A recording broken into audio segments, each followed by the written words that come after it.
South Africa. Beautiful country, complicated history. See, it all started with the Dutch, rolling in during the 1600s. They wanted a pit stop on the way to Asia.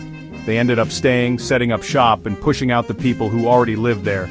Then came the British in the 1700s. They wanted South Africa's land and resources too. Naturally, the Dutch weren't too keen on sharing. Cue the Anglo-Boer Wars. It was a whole mess of fighting over land and gold. Guess who lost? That's right, the people who were already there. In 1910, after all the fighting, the Union of South Africa was born. Sounds nice, right? Don't be fooled. It was basically a way for the white minority to control everything.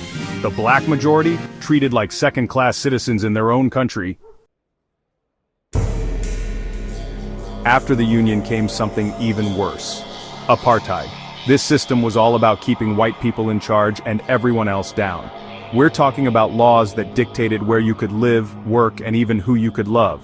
If you were black, you needed a passbook just to walk down the street. Forget about voting or owning land, and if you dared to speak out against it, watch out.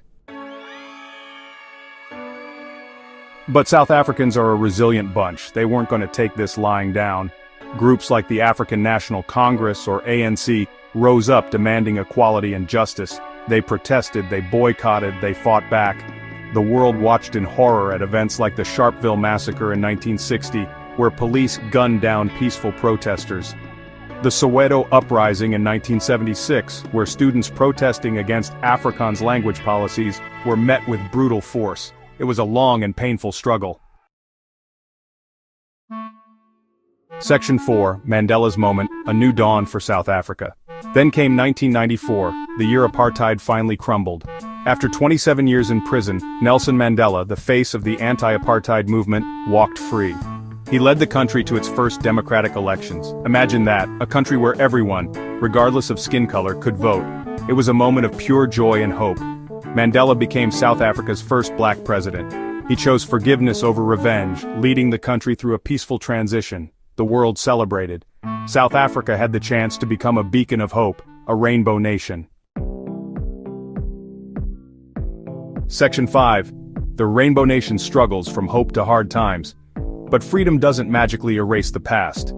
The scars of apartheid run deep. We're talking about massive economic inequality, with a small elite controlling most of the wealth. Corruption has become a big problem, eating away at the country's resources.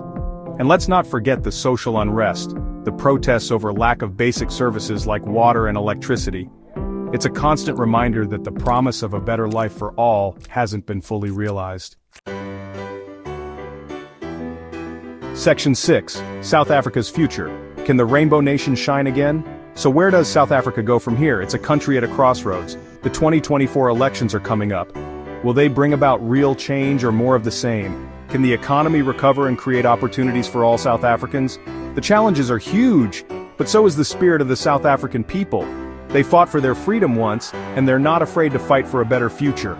The journey to healing and equality is long, but don't count South Africa out just yet. There's still hope that the Rainbow Nation can live up to its name.